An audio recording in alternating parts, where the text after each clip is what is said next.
All right, it is Easter, April 12th?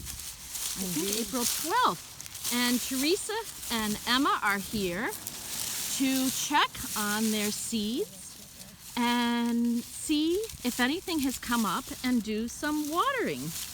So they're pulling back the leaves that have been keeping them safe and protected and keep that moisture in.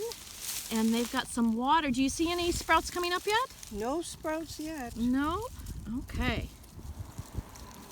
Emma, do you want to take the bucket? And you can do the same watering too.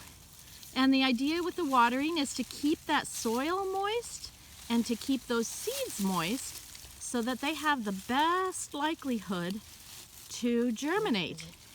We've had a variety of temperatures. We've had cold nights and warm days and moderately warm nights and chilly days, and that is the type of season that peas love. So There they are, all tucked in again. all right,